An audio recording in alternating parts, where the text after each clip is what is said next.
All right, guys, so today we're starting notes 8-6. We're still working on solving systems by elimination, but today it gets a little bit trickier, not too much though. So remember, the whole point of elimination is to add our equations together and make one of our variables be eliminated. Well, yesterday it was set up to where basically it was already ready to go, or we had to multiply something by a negative to make it disappear. Today, though, it's not quite the same. On number one, we've got 2x minus 3y equals 4, and x plus 4y equals negative 9. Now, if you look, our x's, neither of them are the same. One has 2x, one's 1x. Our y's, I have a negative 3 and a positive 4. So right now, nothing is going to cancel whether we keep it the way it is or make something negative. But what we can do is multiply by a number that will give us something that we can cancel. So if I look at my x's, I have 2x. Well, I could easily make the bottom one negative 2x by multiplying the whole thing by negative 2. So it's sort of like yesterday when we multiplied by the negative. So I'm going to rewrite my equations. I have 2x minus 3y equals 4. I didn't change that equation, but now I have to distribute the negative 2 across the entire second equation. Negative 2 times x is negative 2x. Negative 2 times 4y is negative 8y. And negative 9 times negative 2 is 18. Now it's set up just like yesterday. 2x minus 2x are eliminated. Negative 3y minus 8y is negative 11y. 18 plus 4 is 22. Now we have one variable in our equation, so we can solve for it. I divide both sides by negative 11, and I got that y equals negative 2. So now, just like yesterday, we plug it into one of the equations. I'm going to use the x plus 4y equals negative 9. And now I know what y is, so I can plug it in. So I have x plus 4 times negative 2 equals negative 9.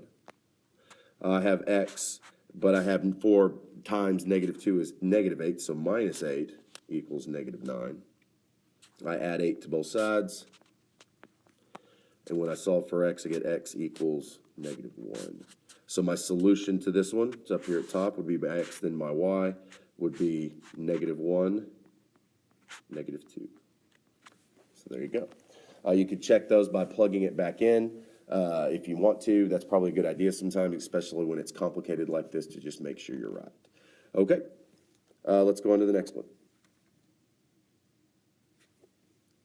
Now I have 4x minus 5y equals 23 and 3x plus 10y equals 31. So again, nothing, no matter what I do to either as far as negatives go, will work until I fix one of them. You can't really make 4 into 3 and you can't really make 3 into 4 very easily. But if I look, I have negative 5 and I have 10. I could make negative 5 into negative 10 by multiplying everything by 2. So I'm going to distribute my 2 across my top equation. 2 times 4x gives me 8x. 2 times negative 5y gives me negative 10y. And 2 times 23 gives me 46. Now I didn't change my second equation, so I'm just going to rewrite it. I have 3x plus 10y equals 18. I'm sorry, equals 31. Sorry. So now I can add these together. 8x plus 3x gives me 11x. Negative 10y plus 10y is our elimination. 46 plus 31 is 77. So now we have an equation with one variable, so we can solve for it. I divide both sides by 11, and I get that x equals 7. So now we can go back and throw into one of our equations. It could be either of them. I'm going to throw it into the 3x plus 10y equals 31. I'm going to plug in my x value. So now I have 3 times 7 plus 10y equals 31. 3 times 7 is 21 plus 10y equals 31. I subtract my 21 from both sides. They cancel. I get 10y equals 10. I divide both sides by 10, and I have y equals 1. So now I can write my solution, my x value first 7, my y value second 1. So there's my solution. So again, watch your numbers, multiply by a number that'll help something cancel. You really have to pay attention and look before you start, because if you just blindly start doing things, it's just going to mess you up. Let's go to the back page. Now, if you look at these systems, like number 3, 4s minus 5t equals 3, 3s plus 2t equals negative 15. 4 is not going to easily be transformed into 3 or 3 to 4. Same thing with negative 5 and 2. So what we can do is multiply both equations by something so that we can get a variable to be eliminated. So I'm going to look at this one. I'm going to use the t's. The easiest way to cancel things out is multiply your top equation with the negative 5t by what's in front of t on the bottom. So I'm going to multiply it by 2. Then on the bottom, I'm going to multiply it by what's in front of t on top, which is 5. Now, we need to decide if one needs to be negative. Well, since they're already opposites, we don't have to use any signs. Now we just need to do some distribution. 2 times 4s is 8s.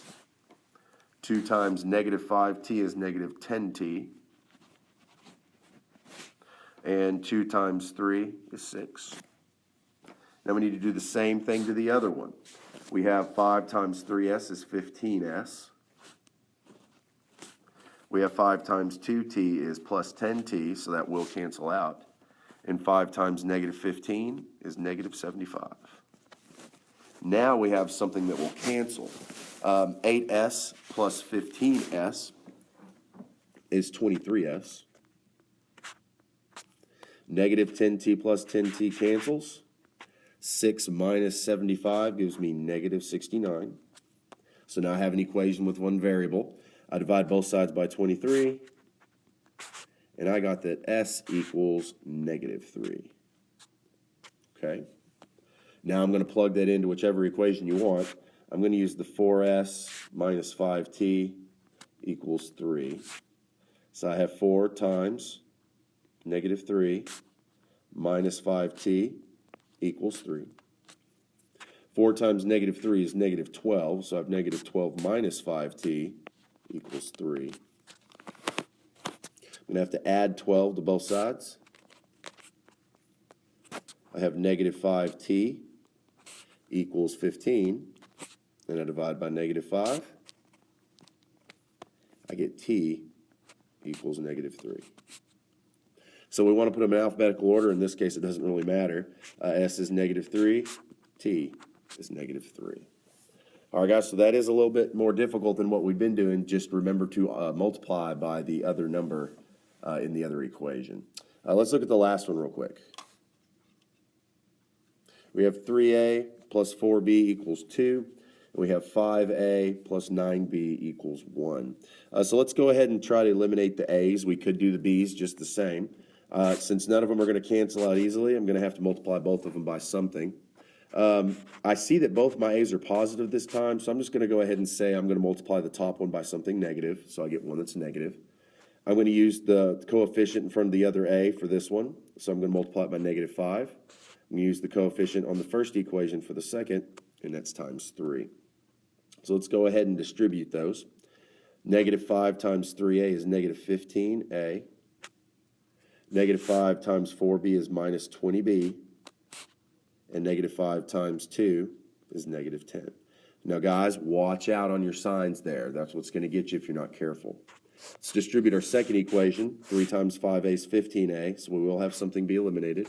3 times 9b is plus 27b. And 3 times 1 is 3. So now we can go ahead and add them together. Negative 15a plus 15 is our elimination. Negative 20b plus 27b is 7b. And negative 10 plus 3 is negative 7. I've got my equation with one variable. I'm going to solve. Divide both sides by 7. So b equals negative 1. Now I have b. I can plug it into either equation. I'm going to pick the 3a plus 4b equals 2.